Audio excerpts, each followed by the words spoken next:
सुप्रभात, good morning. सीधा सौदा के मंडे एडिशन में आप सबका स्वागत। यार पिछले हफ्ते की एंडिंग गड़बड़ा गई थी। फ्राइडे को वो जो पेन आया था 1-1.25% का, वो दिक्कत भर रहा था। आदत नहीं है। ग्लोब तो खैर ज़्यादा पेन में था, लेकिन फिर भी दिन के लोज पे जाके बंद हुए अपन। और वीकेंड के इंडिकेशंस और क्यूज तो आप जानते हो यूएस में क्या हुआ। तो गिफ्ट निफ्टी कह रहा है फ्राइडे को 300 पॉइंट गिरे थे, तो आज भी 300-350 पॉइंट और गैप डाउन की तैयारी कर रहे हैं, क्योंकि वाकई ग्लोब के समीकरण बिगड़े हुए हैं। थर्सडे के बाद फ्राइडे को भी यूएस में दबाव था और आज सुबह के फ्यूचर्स भी पेन में। पूरा एशिया फ्राइडे की तरह आज भी बिहेव कर रहा है, वैसे ही करेक्टिव मोड में पूरा एशिया। तो ऐसे में पिच, स्टेडियम, ग्राउंड क्राउड दिखाइएगा। क्राउड का उस था वही का वही, पिच गड़बड़ा गई, बात है। अब क्या है कि ये देखिए पिच एकदम हरी हरी है। वो गड्ढे वाली नहीं है, लेकिन ये एक्चुअली गड्ढे वाली होनी थी। लेकिन ये है पिच आपकी स्क्रीन पे। कैसी लग रही है? आपने जब उंगली डाली तो क्या हुआ? हाथ घुस गया एकदम। ओहो, तो दूर से देख रहा था, गिर जाता उसके अंदर। बहुत ज़्यादा गीली नहीं, पानी भरा हुआ है उसमें। और ये तो माहौल हालांकि थर्सडे फ्राइडे से ही लग रहा था। और फ्राइडे का जो सेशन यूएस में क्लोज हुआ, उसमें तगड़ी पिटाई हुई है। इंटरेस्टिंग है, देखिए 600 पॉइंट डाउ आप देखोगे ना तो आपको लगेगा ठीक है गिर गया। 2-2 हज़ार पॉइंट हम लोग डाउ देख चुके हैं, तेजी और नीचे के। लेकिन जब आप बिग पिक्चर देखते हो तो चाहे टेक 100 देखो या नैस्डैक पूरा लार्ज देखो, 30 देखो या लार्ज देखो, रसल में भी आप जाके देखोगे तो आपको देखिए सब तरफ बिकवाली हुई है। और उसके पीछे इकोनॉमिक वीकनेस, रिसेशन वर्ड से मैं अभी थोड़ा सा परहेज कर रहा हूँ, लेकिन वीकनेस बहुत ज़बरदस्त है। कंपनीज़ के नतीजे अच्छे नहीं आ रहे हैं, गाइडेंस ख़राब हो रही है, जॉब मार्केट ठंडा पड़ रहा है। 1,14,000 नौकरियां खाली क्रिएट की हैं, अनुमान से बहुत कम है वो। ये सारा माहौल बिगड़ गया, इस वजह से लोग बेच रहे हैं। और फिर जैसा ना कि बहुत सारी बुरी खबरें एक साथ आ जाती हैं। उसमें जापान ऑलरेडी आ गया उसमें कि येन कैरी ट्रेड हो गया, उन्होंने रेट बढ़ा दिया तो और ज़्यादा दिक्कत है। तो अब सारी बुरी खबरें बहुत बुरी लग रही मार्केट को। पहले बुरी खबर अच्छी लगती थी, जॉब मार्केट ठंडा पड़ रहा है तो मार्केट को अच्छा लगना चाहिए, लेकिन अब बुरा लग रहा है। यही होता है। तो इसलिए लोगों ने खूब बेचा, और बेचने के कारण ये कि चला भी बहुत है। मतलब 15-20%, 30-30% की रैली हुई है नैस्डैक वगैरह में जनवरी जब तक। तो प्रॉफिट बुकिंग हो रही सॉलिड। अब सारी जो कुंजी है वो फेड के हाथ में है कि फेड आए कुछ करे। अगर वो नहीं करता है तो ये सेल ऑफ फ्लावर कंटिन्यू करेगा। तो कुल मिला के पिच काफ़ी कमज़ोर है यूएस की। लेकिन आप तो कोई चिंता नहीं, आपको तो डोमेस्टिक वाले सब एकदम संभाल लेंगे। आज तक संभाले थे, पर आज तक ऐसा देखा भी नहीं था। अगर ये इलॉन्गेटेड रहा तो पता नहीं, थोड़ा सा मुश्किल हो जाएगा। और यही सबसे बड़ा एसिड टेस्ट है हमारे लिए अब, क्योंकि वही एक स्तंभ था जिसने अब तक बाजार को संभाला था। और उस स्तंभ ने, अगर ये ग्लोबल करेक्शन, आप परहेज कर रहे हो रिसेशन वर्ड से, लेकिन ग्लोबली परहेज नहीं किया। अरे खुल के लिख रहे हैं लोग। वो पता नहीं कौन कौन से फॉर्मूले लगा के कि जॉब्स रिपोर्ट का इस बार का 3 का एवरेज ये है, पिछली बार ये था, तो ये रिसेशन फॉर्मूला है कि यूएस रिसेशन में चला, सब चल रहा है। वैसे नैस्डैक करेक्शन टेरिटरी में आ गया है, मतलब कि अपने हाई से 10% से ज्यादा करेक्ट हो गया है। इसीलिए थोड़ा अभी ठीक है, 1-2 दिन अपन को डर नहीं लगेगा। ये लंबा खींचेगा ना तो एक्चुअली वो जो टर्म है सही है, आपको लगेगा आपने प्रॉफिट्स इनकैश करो, वो फिर अनवाइंड करना शुरू करेगा पोजीशन को। खैर एनीबॉडीज गेस बाजार कहाँ जा रहा है, अपना काम है बढ़िया से स्टॉक्स फिर से रडार पे रखना है। अब आप इसमें ट्रेड वेड आज लॉजिकली तो बचना चाहिए, मार्केट फोर्सेस को डिसाइड करने दो बाजार कहाँ सेटल हो रहा है। अपन प्रीएम्प्ट होना करेंगे गैप डाउन के 300 पॉइंट के बाद फिर खरीदारी आ जाएगी। नहीं आई थी फ्राइडे को अगर आपने प्रीएम्प्ट करा था, बल्कि दिन के लोज पे जाके बाजार बंद हुआ था, तो प्रीएम्प्ट नहीं करेंगे, फिर भी रडार पे रखते हैं। अगर लगता है इंटरडे में रिकवरी स्टेज हो रही है, कमबैक हो रहा है, तो जो हारे वाले स्टॉक हैं उन पर नजर रखिएगा। हो सकता है वो बेहतर करके दें, लोअर लेवल से रिकवर कर जाए। गिरेगा तो सब कुछ, फिर भी मैं हरे लेकर आया हूं। आधे आधे तो शायद है, हम काउंट नहीं करे, लेकिन शायद 50-50 है दोनों तरफ के। पहला, इसका मार्केट की करंट कंडीशन से कोई लेना देना नहीं है, लेकिन है नारायण हृदयालय। वैसे आप सब अपना ख्याल रखिए सेहत का। नारायण हृदयालय ने जो क्वार्टर परफॉर्मेंस दिया है अच्छा है। वैसे हॉस्पिटल स्टॉक अच्छा कर रहे हैं, और लॉजिकली कुछ स्पेसिफिक फार्मा कंपनीज और हॉस्पिटल स्टॉक्स पोर्टफोलियो में होने चाहिए, कोर पोर्टफोलियो में। आज पहले तो हॉस्पिटल्स में आपके पास ऑप्शंस नहीं थे, अब तो बतेरे हॉस्पिटल लिस्टेड हैं। अपना एक दो एक पिक करिए बढ़िया सा हॉस्पिटल, नॉट नेसेसरली स्क्रीन्स पर है लेकिन एक अच्छा फंडामेंटल हॉस्पिटल पोर्टफोलियो में होना चाहिए। नारायण हृदयालय आय 9% के आसपास बढ़ी, इबिटा 12-12.5% बढ़ा, मार्जिन एक्सपैंड हुए हैं मेरे ख्याल से 10 और उधर 70-80 बेसिस पॉइंट्स का मार्जिन में एक्सपेंशन है और मुनाफा 9-10% बढ़ा है। डिसेंट सा क्वार्टरली परफॉर्मेंस नारायण हृदयालय का आपकी स्क्रीन पे। तो एक हेल्थ केयर हो गया, एक फार्मास्यूटिकल हो गया, ग्लैक्सो स्मिथ लाइन फार्मा या जिसे अपन जीएसके फार्मा कहते हैं। डिसेंट Q1 परफॉर्मेंस है, 760 करोड़ से आय बढ़कर 815 करोड़ पे आई, इबीटा 144 करोड़ का बढ़कर 230 करोड़ हो गया। तो इसका मतलब मार्जिन्स में तगड़ा एक्सपेंशन, और मार्जिन्स वाकई 18.9% वाले 28.3% पे, 18 के 28 यानी कि सीधे सीधे 1000 बेसिस पॉइंट्स का मार्जिन में एक्सपेंशन है, और इसीलिए मुनाफा 132 करोड़ वाला 182 करोड़ पे। नंबर्स तो अच्छे दिख रहे हैं। ग्रीन रखा है खैर इन दोनों को, फार्मा और हेल्थ केयर लगा भी थोड़ा सा सेफ्टी की तरफ, अगर बाजार जाने की कोशिश करेगा तो हो सकता है दिन के दौरान पॉकेट थोड़ी बहुत वैसे फार्मा और आईटी, पर आईटी का इन सब मेहम में बचता नहीं है, लेकिन रखिएगा रडार पे। फिर एक एचईजी, पर ये क्या है, ये कमोडिटी प्लेस बचेंगे नहीं बाजार में। हालांकि इसने फ्राइडे को शाम को बाजार में घोषणा करी थी एक्सचेंजेस पे कि 13 अगस्त को बोर्ड मीट कर रहे हैं स्टॉक स्प्लिट पर, शेयर विभाजन पर, तो रख लीजिएगा रडार पे। लेकिन ध्यान रखिएगा ये कमोडिटी प्लेस में गिना जाएगा, और कमोडिटी प्लेस के लिए थोड़ा सा मामला गड़बड़ाया हुआ है। $48 बिलियन जिसे ले तो अपन सिर्फ रखेंगे रडार पे, पर 3 हरे। ओके, तो अच्छा, मैं तो हरे हरे बहुत सारे हैं, अपने अपने क्या लेना, जो जैसा रिजल्ट जैसा हाँ, नहीं, उसके हम वो तो वैसे ही वैसे। बताएंगे। स्टेट बैंक ऑफ इंडिया पहला स्टॉक है, लेकिन ये रेड में है। देखिए नतीजे इसके अच्छे नहीं आए। फ्रेश स्लिपेजेस 8000 करोड़ के आसपास, 7903 करोड़ के, क्वार्टर ऑन क्वार्टर बहुत ज़्यादा बढ़ गए, दुगने हो गए लगभग। रेशियो 0.43 से बढ़ के 0.84 हो गया। हालांकि कमेंट्री में उन्होंने बताया है खारा साहब ने कि 1600 करोड़ हमने जून में, अप्रैल मई जून, हाँ, तो एक मतलब नए करंट क्वार्टर में थोड़ी वसूली उन्होंने 1600 करोड़ की कर ली है, लेकिन स्टिल बहुत ज़्यादा हाई है। मार्जिन गिरा है, स्लिपेजेस बढ़े हैं, और जो रिजल्ट थे वो हिस्ट्री के हिसाब से एग्जैक्टली आए, और डिपॉजिट का चैलेंज है, तो रिजल्ट अच्छे नहीं आए। तो इसलिए मुझे लगता है इसको रेड में रखना चाहिए स्टेट बैंक ऑफ इंडिया को। एसएमएल इसूजू, ये नंबर बहुत ही धांसू नंबर इन्होंने दिया है। देखिए कैसे दिया इन्होंने, 632 के सामने 750 करोड़ का रेवेन्यू आया है, मुनाफा 46 करोड़ का आया है, और प्री टैक्स नंबर 62 करोड़ गया है। इसमें पैट थोड़ा सा आपको कम दिखेगा Q1 में, वो इसके लिए क्योंकि लास्ट क्वार्टर में उन्होंने बहुत टैक्स क्रेडिट लिया था। अगर उसको आप हटा दें तो नंबर बहुत अच्छे हैं। तीसरा अमर राजा बैटरीज, ये स्टॉक ने बहुत अच्छे नंबर पेश किए।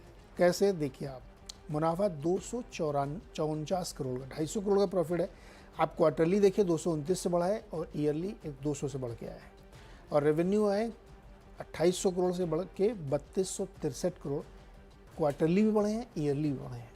बहुत अच्छे नंबर हैं इनके, प्री टैक्स नंबर भी नहीं है, ऑपरेटिंग नंबर्स भी बहुत बढ़िया हैं। तो चाहे आप जिस पैमाने पर उसको देखें, अमर राजा के नंबर्स भी काफ़ी अच्छे हैं। तो ये 2 ग्रीन 1 रेड। डिलीवरी कंपनी तो अच्छी है। अब धीरे धीरे अब इस बार क्या हुआ, बैक इन ब्लैक, मतलब बेसिकली प्रॉफिटेबल वापस हो गई। बैक इन ब्लैक क्यों कहते हैं भाई, जब लॉस में होते हैं तो बिजनेसेस का आता है दे हैव टर्न्ड रेड, हाँ, पर ब्लैक क्यों, ब्लू क्यों नहीं करते, हरा क्यों नहीं बोलते? ब्लैक एंड वाइट होता है, ब्लैक एंड व्हाइट होता है, तो फिर लाल और हरा होना चाहिए था। मतलब वाइट में ब्लैक लिखा एंड ग्रीन क्यों नहीं बोलते? Logically black and green white बोलना में लिखा हुआ नंबर दिखाई नहीं पड़ता। नहीं, तो अगर आप रेड तो कहते हो black टर्न से रेड तो मतलब लिखते हैं। लॉसेस हो गए। पर ब्लैक से लिखते हैं। वैसे इनडायरेक्टली बात सही है। कहा जाता है कि जब अकाउंटेंट कंप्यूटर नहीं होते थे, तो अकाउंटेंट जब हाथ से फीड करते थे, भरते थे, तो एक्सपेंसेस साइड को रेड से लिखा जाता था और इनकम साइड को ब्लैक से लिखा जाता था। ओके, तब से टर्म यूज हो गया कि लॉस वाले धंधे लाल और प्रॉफिटेबल धंधे बैक इन ब्लैक, अंग्रेज ये कहते हैं। काला अच्छा है। अपने लिए वैसे अपन को समझ में आता है हरा, तो बैक इन ग्रीन हरा हो गया है, लेकिन टर्म है यही है। टर्न्स प्रॉफिटेबल, आय 13% बढ़ी, इबीटा लॉस था 15 करोड़ का, 97 करोड़ का इबीटा गेन हो गया, 4.5% के मार्जिन आए, मुनाफा कराए 89 करोड़ के लॉस के सामने 55 करोड़ का मुनाफा। नंबर्स अच्छे हैं, प्लस इस कंपनी ने अब वो ये भी घोषणा करी है कि वो डार्क स्टोर्स प्रोवाइड करेगा सेम डे डिलीवरीज के लिए। तो ये आपके तमाम जो कंपनीज हैं, रैपिड डिलीवरी कंपनीज, उनकी 2 से 4 आवर की डिलीवरीज में मदद करने के लिए इस तरह के डार्क स्टोर्स खड़े करे जाएंगे। कंपनी अच्छी है, ग्रीन रखता हूं नंबर्स पे। इन्फीबीम एवेन्यूज नाम की कंपनी, फ्राइडे को शाम को अपडेट आया कि इसने rediff.com इंडिया में 54% हिस्सा खरीद लिया है। ये मेरे लिए भी इंपॉर्टेंट है क्योंकि आज भी मैं रिडिफ मेल पे हूं और जिसका चलना बड़ा नेक्स्ट टू इम्पॉसिबल तो लगने लगा था मुझे। आजकल तो लॉगिन करने में भी दिक्कत आती है रिडिफ मेल में, और मैंने क्या है सालों पहले रिडिफ में बनाया था, तो आज तक रिडिफ पे अकाउंट चले जा रहा है। अब कैसे बदलो अकाउंट, हर जगह बैंक सब जगह लगा हुआ है। पर अगर ही कोई नया ले रहा है हिंदुस्तान में धंधा, थोड़ा साल तो चल ही जाएगा मुझे लगता है। तो ऐसे ग्रीन रख रहा हूं सिर्फ इसीलिए। और अब आइए 5 हरे थे, 1 लाल करा। LIC हाउसिंग फाइनेंस के नंबर्स फीके से लग रहे हैं। एसेट क्वालिटी डिटोरिएट हो रही है, नेट NPS डिटोरिएशन की तरफ है, एक्सपेक्टेशन से कम NII, फीके नंबर्स। LIC हाउसिंग फाइनेंस को लाल रखा है, बस पहला लाल ही है, 6 हो गए। ओके, अगले जो 3 स्टॉक है में मैंने बताया आपको, उसके बाद CDSL के नंबर बहुत सॉलिड और कंसिस्टेंट है, इसमें भी अच्छा लग रहा है। मुनाफा 200 कितना मुनाफा 134 करोड़ का बढ़ के आया है और रेवेन्यू 257 करोड़। कंसिस्टेंट परफॉर्मेंस इनका क्वार्टर आफ्टर। FL इंडिया जो डिजिटल एडवर्टाइजिंग कंपनी है, इसने भी बहुत अच्छे नंबर दिए हैं। 87 करोड़ का मुनाफा है साल दर साल। क्वार्टरली हालांकि फ्लैट नंबर आपको मिलेंगे, लेकिन नंबर अच्छे हैं। रेवेन्यू भी काफ़ी बढ़िया बढ़ के आया, 520 करोड़ का रेवेन्यू है। और 6वां स्टॉक है समाई होटल्स। ये नंबर भी बढ़िया है यार, होटल कंपनियों के नंबर तो अच्छे वैसे आ ही रहे हैं। 13% की ग्रोथ है इनकी और 34% एब्सोल्यूट टर्म पे रेवेन्यू ग्रोथ होके आई। एबिटा 93 करोड़ 44% पे है। तो वीक नंबर नहीं मानने चाहिए इसको, नंबर बहुत अच्छे हैं क्योंकि क्वार्टर भी वैसा ही होता है। और कंपनी ये एक्सपेक्ट कर रही है कि 327 नए कमरे जोड़ेंगे और 468 कमरों को रेनोवेट करेंगे ये आने वाले क्वार्टर्स में। नंबर अच्छे हैं, इसलिए सामी होटल को ग्रीन में रख रहा हूँ। छोटा सा एक ब्रेक के बाद अगले 4 स्टॉक्स।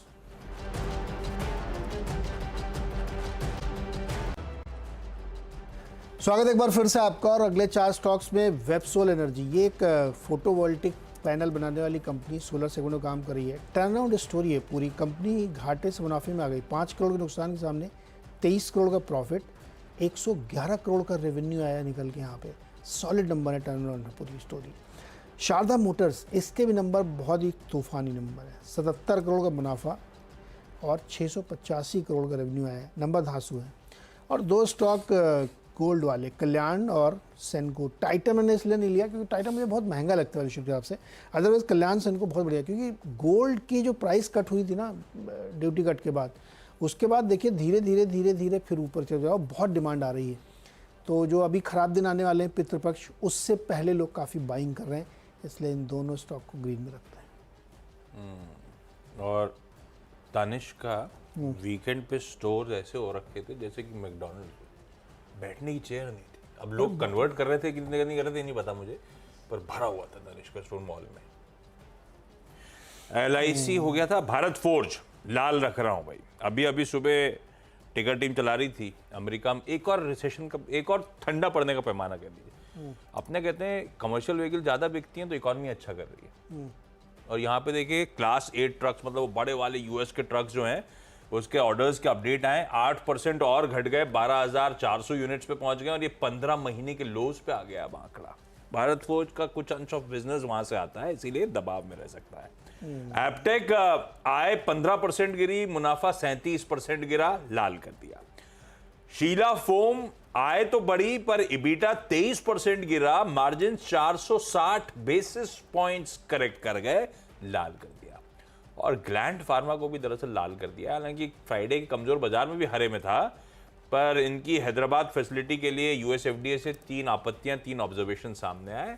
अब वो देखते हैं उसके कॉन्टोर्स कैसे हैं, लेकिन इस समय लाल लेके चलते हैं। ब्रेक के उस पार टीम्स का एक क्विक रैप अप।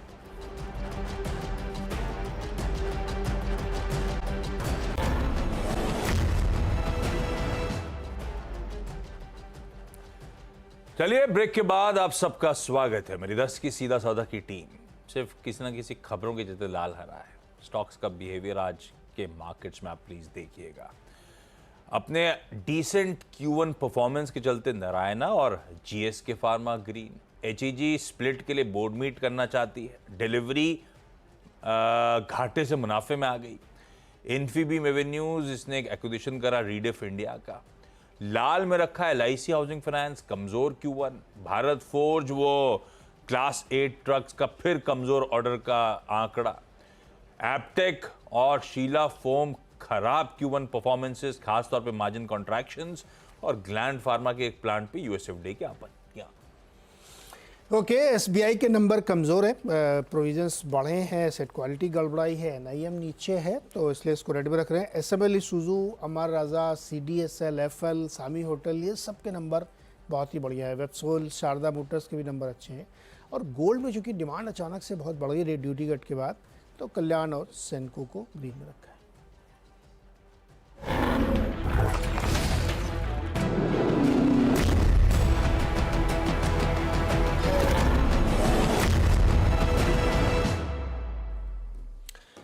चलिए भाई, मुनाफे की तैयारी की ओर बढ़ते हैं। और आज मुनाफा कमाना बहुत चुनौतीपूर्ण होगा। हालांकि सेल साइड में मुनाफा बन सकता है, लेकिन कैसे बनेगा इस सब पर डिटेल में बात होगी। और दुनिया भर के बाजारों में इस वक्त काफ़ी तेज़ गिरावट के संकेत हैं।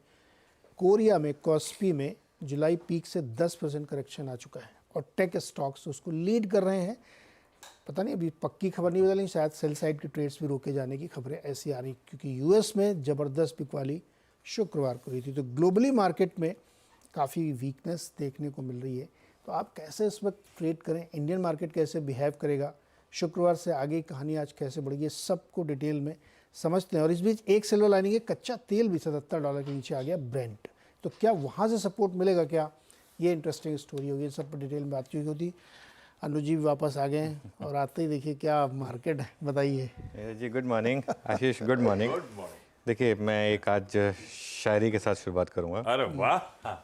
कहते हैं कि आने के साथ ही कहाँ फंस गया ये दिल बेचारा, अटका हुआ मैं जहाँ पर अब भी वो है मसई मारा, जहाँ छोड़कर गया था वहीं आ गया निफ्टी दोबारा। और इसका क्रेडिट मैं नहीं लूँगा, क्योंकि इतनी अच्छी लाइन है सिर्फ वीरू लिख सकता है। ये वीरू ने लिखा है मेरे लिए, तो वीरू को एडवांस में शुक्रिया।